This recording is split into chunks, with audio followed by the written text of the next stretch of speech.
سلام خدمت همگی، من علیرضا عادلی هستم و با سری آموزش‌های کاربردی اتوکد از طرف آکادمی ریموتلند در خدمتتون. خب توی این جلسه می‌خوایم یک دستوری که باعث سبکسازی حجم فایل‌های اتوکد میشه و همچنین باعث درست و اصولی در واقع نقشه کشیدن در اتوکد و همچنین در واقع بهینه طراحی کردن میشه صحبت کنیم که اونم دستور اوورکیل هستش. چرا میگم بهینه؟ در واقع به این دلیل که توی اتوکد وقتی طراحی میکنید هیچ خطی نباید روی خط دیگه کشیده بشه، یعنی همپوشانی داشته باشه. به طور مثال من الان اینجا یک لاین اگه در واقع ترسیم کنم،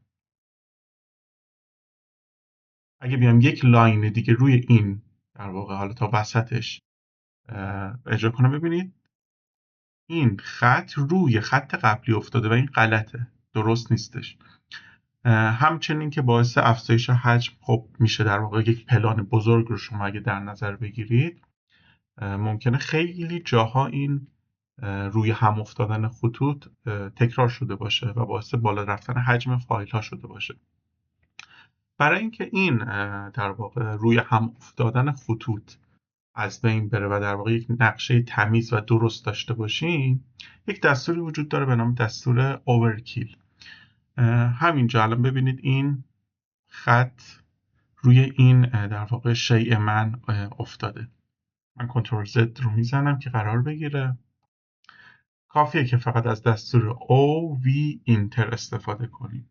در واقع دستور اوورکیل من کامل می نویسمش، اینتر رو میزنم، میگه سلکت کن اون آبجکتی که در واقع میخوای خطوط اضافیش پاک بشه. من این شی رو انتخاب میکنم، اینتر رو میزنم، یه پنجره ای باز میشه واسم، میتونیم تنظیمات رو تغییر بدیم، در واقع حالا میزان تولرنس رو تغییر بدیم که ما اوکی رو میزنیم. دقت کنید نوشته دیلت داپلیکیت آبجکت، اون در واقع شی هایی که به صورت داپلیکیت روی هم قرار گرفتن و در واقع میاد یکی میکنه و تبدیل به یک شی واحدشون میکنه. من اوکی رو میزنم، خیلی راحت. الان اگه من در واقع اینجا کلیک کنم، ببینید هیچ دیگه اون در واقع خط اضافی نیستش. از این ور هم میکشم، ببینید هیچ خط اضافی دیگه نیستش، به راحتی کامل جابجاش میکنه. پس توصیه میشه که بعد از اینکه پلانتون تکمیل شد، یه کنترل A بزنید که همه موضوعات انتخاب بشه و دستور OV اینتر رو اجرا کنید و اوکی رو بزنید. اینجوری هم نقشه بهینه‌ای دارید و همین که فایلتون در واقع حجمش کمتر میشه و حجم اضافه‌ای در واقع نخواهد داشت. تا آموزش‌های بعدی، خدا نگهدار.